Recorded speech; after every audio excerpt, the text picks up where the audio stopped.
yaitu Apa Kek Podcast. Perkenalkan, nama saya Agnes Denia dengan NIM akhir 114. Dengan saya Cinantia Tara dengan NIM akhir 104. Saya Mada Clarissa dengan NIM akhir 110. Saya Siva dengan NIM akhir 127. Saya Aulia Firdiasari dengan NIM akhir 105. Saya Kasyatul Hafiz Ramadhani dengan NIM akhir 119. Oke, kali ini kan kita tadi sudah perkenalan nih. Dan di podcast kali ini kita akan membawakan topik yang akan kita bahas terkait dua media besar nih, yaitu The Jerusalem Post dari sisi Israel dan Reuters yang mempresentasikan dari sudut pandang Amerika Serikat. Bagaimana kedua media ini membingkai pemberitaan mengenai konflik yang terlibat dengan kedua negara, yaitu Amerika dan Israel. Di sini bukan perkara tentang debat, tapi lebih membedah lagi bagaimana media itu membentuk persepsi publiknya lewat pemilihan kata, judul, dan narasinya. Oke, sebelum kita masuk ke analisis media, izinkan aku untuk sedikit nih menjelaskan terkait latar belakang hubungan Amerika Serikat dan Israel. Di mana sebenarnya hubungan Amerika Israel ini selama puluhan tahun itu udah dikenal sangat dekat banget di dunia. Kenapa bisa dibilang begitu? Karena ditandai dengan bantuan militer besar lewat nota kesepemahaman 10 tahun itu yang ditandatangani pada 2016. Termasuk dukungan dana untuk sistem pertahanan rudal bersama dan teknologi seperti Iron Dome serta jet tempur F-35. Namun, beberapa waktu terakhir ini, hubungan sekutu ini tuh mulai menunjukkan keretakan atau kerenggangan setelah Amerika Serikat dan Israel sama-sama terlibat dalam operasi militer terhadap Iran pada akhir Februari 2026. Prioritas geopolitik antara Presiden AS yaitu Donald Trump dan Perdana Menteri Israel Benjamin Netanyahu mulai berbeda arah nih.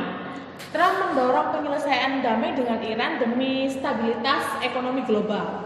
Sementara Netanyahu menolak menarik pasukannya dari sejumlah wilayah Lebanon yang memasuki dan diduduki sehingga memicu kegesekan terbuka antara Washington dan Tel Aviv.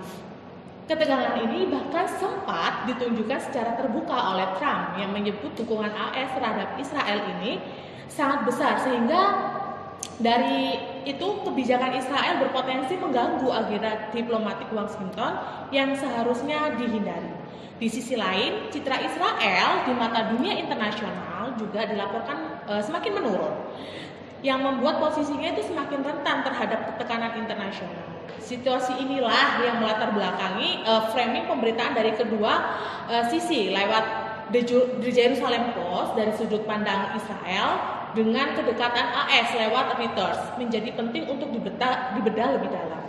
Di kubu pertama nih, lewat mewakili analisis di Jerusalem Post ada Siva dan Aul, dan ada sisi sebelah kanan saya yaitu Clara dan Tara dari mewakili analisis Reuters. Jadi mari kita bedah nih latar belakang hubungan AS dan Israel itu seperti apa sih di kedua media ini. Gitu, oke. Jadi sebelum kita membahas medianya, aku ulang lagi ya untuk latar belakangnya. Tadi emang sempat dibahas sedikit, tapi aku mau membuka sebelum kita menuju analisisnya. Oke.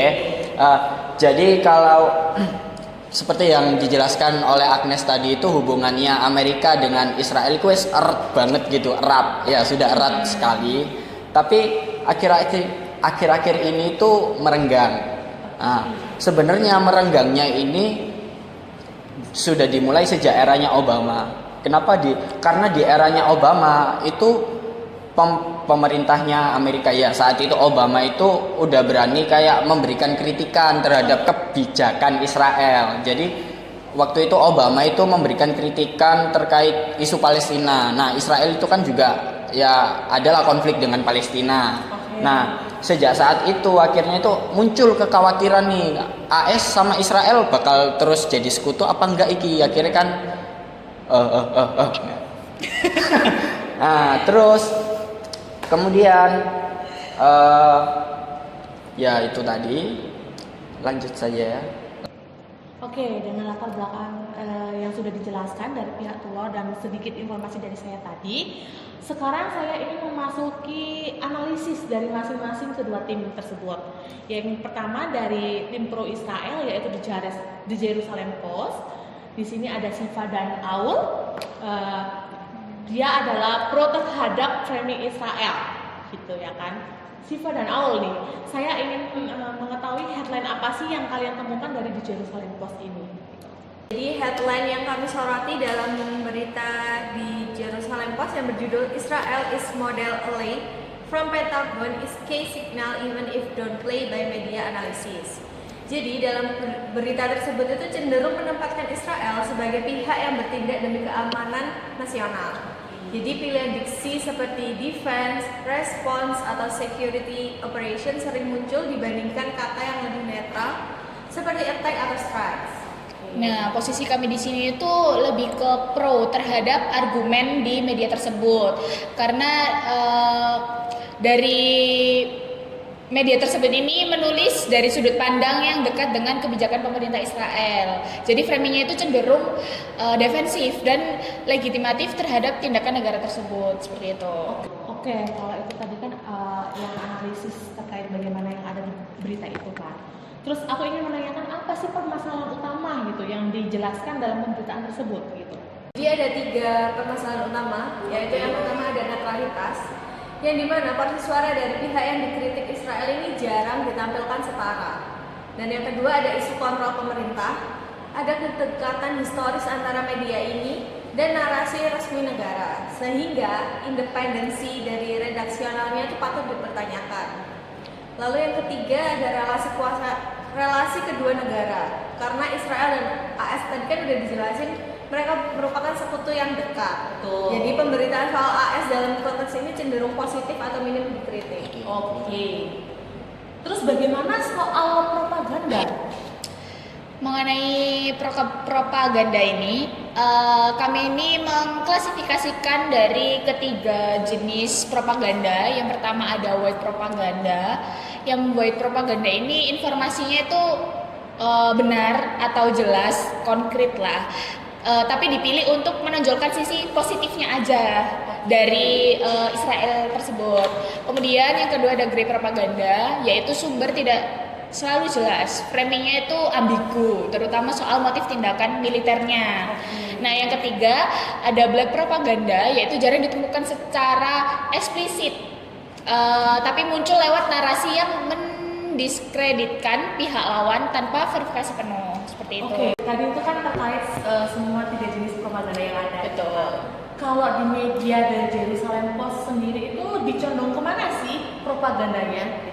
Jadi di berita yang kami analisis dari The Jerusalem Post ini, framingnya itu lebih ke nuansa white propaganda yang paling sering muncul. Karena mayoritas kan dari artikel tersebut itu yang kami tinjau ini kebanyakan memang Nuansanya itu white propaganda. Oke. Apakah juga ada mungkin grey gitu atau black gitu? Grey propaganda itu juga muncul cukup signifikan, tapi untuk black propaganda itu relatif jarang dan biasanya tersirat lewat pemilihan sumber dan kutipan. Oke, berarti lebih condongnya tetap ke white propaganda itu tadi ya kan? Oke. Terus terkait temuan utama apa dalam pemberitaan yang ada di Jerusalem Post itu? Setelah kita analisis dari berita di Jerusalem Post ini, temuan utama kita itu pemberitaan di Jerusalem Post ini konsisten menempatkan Israel ini sebagai aktor yang merespon ancaman. Jadi bukan memulai konflik kayak apa ya? Misalnya Amerika Serikat ini memberikan ancaman kepada Israel, jadi Israel ini hanya menanggapi, ya hanya menanggapi, bukan yang memulai konflik tersebut. Begitu.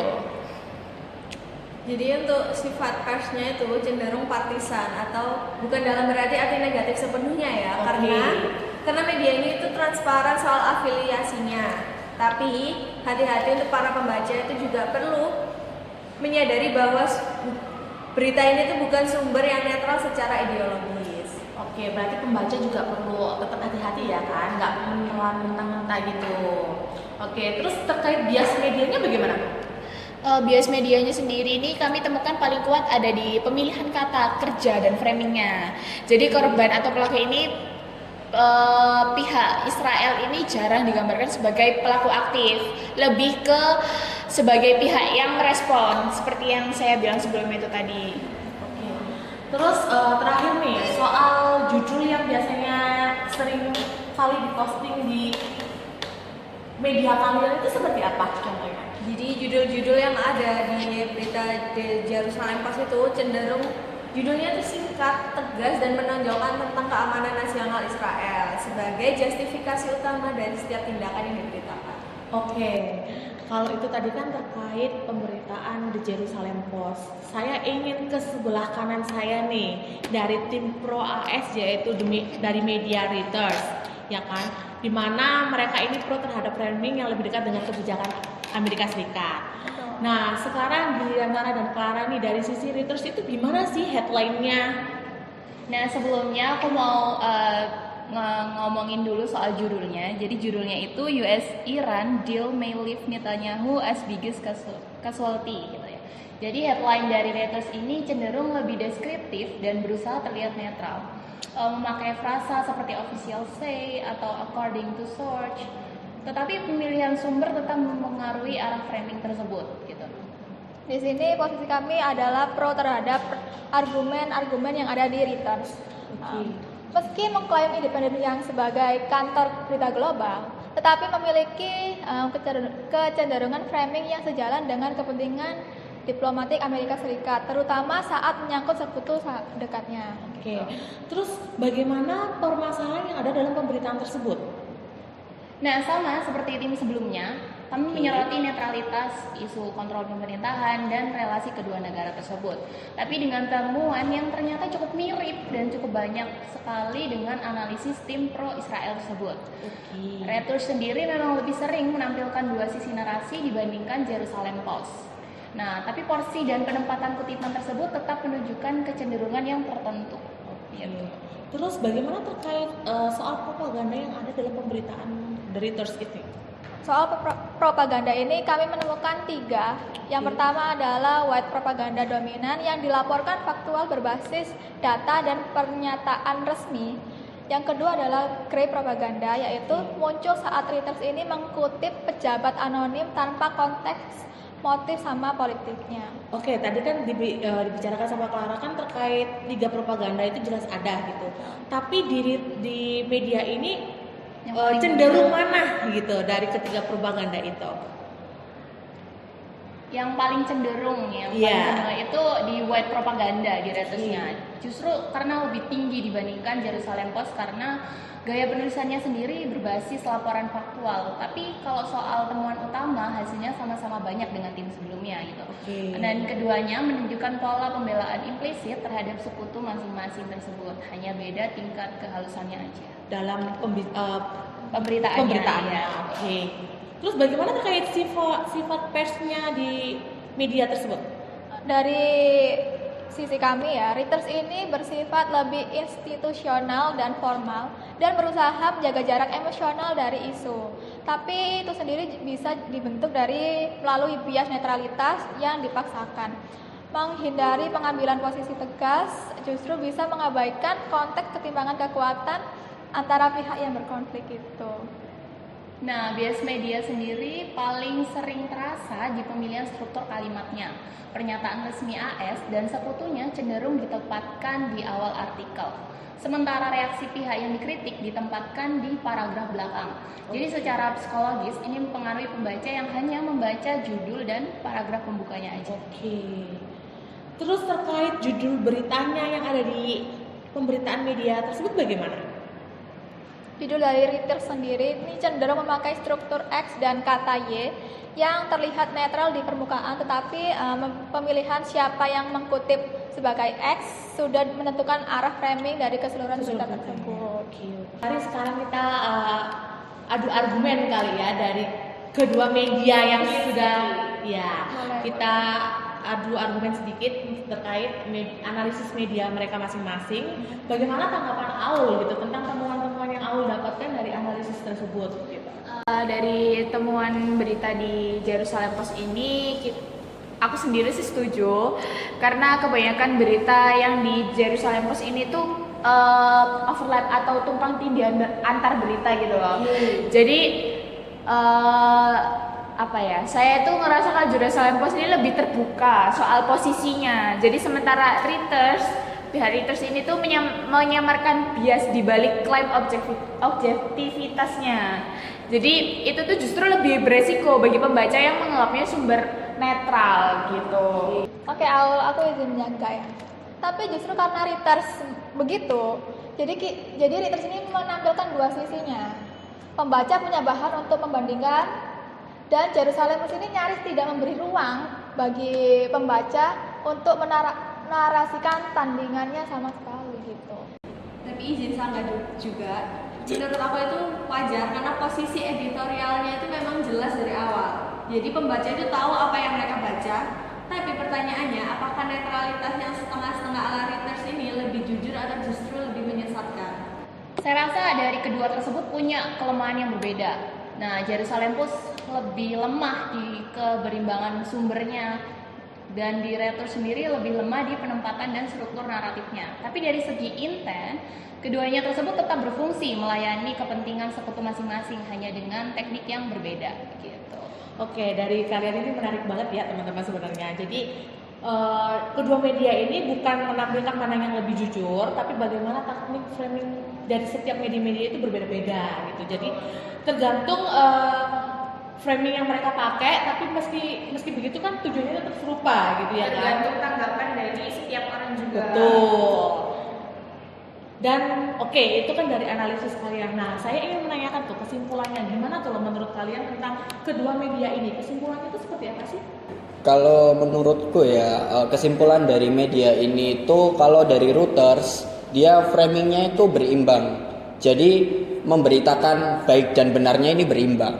Sedangkan kalau dari Nggak condong ke ya, jadi nggak mencondong. Kalau di punyanya The Jerusalem Post itu tadi kan kelihatan banget pro Israel. Jadi pemberitaannya selalu mendukung sikapnya Israel gimana, mengarahkan agar pembaca itu tahu tindakannya Israel begini, tapi nggak menceritakan secara jelas. Emang Israel merespon gini itu karena apa, lawannya siapa gini. Nah, seperti itu. karena memang Jerusalem kan dari timur. Jadi wajar kalau misalnya Jerusalem ini tuh apa ya istilahnya Tetap pro terhadap Ah. Israel. Oke, berarti kita coba menyimpulkan dari latar belakang adanya media ini ya. Jadi Ya. kalau media Reuters ini aku sempat mencari tahu kalau media Reuters ini dari UK, dari Inggris. Nah, tapi kenapa dia bisa berimbang? Karena dia itu perusahaan swasta yang menganut ideologi liberal. Liberal ini berarti untuk kepentingan publik. Sedangkan kalau di Jerusalem Post itu dia sama-sama swasta dari Israel, tapi kalau melihat dari gimana pemberitaannya itu lebih condong ke ideologinya Alt-Swen siapa gitu. Jadi intinya dia itu lebih mengutamakan komersialnya. Oke. Nggak ke gimana berita itu berimbang. Pokoknya ya berita ini bisa cuan gitu. Jadi dia akhirnya mendukung pemerintahnya, mendukung ya wajar sih karena kan memang dari negaranya sendiri wajar.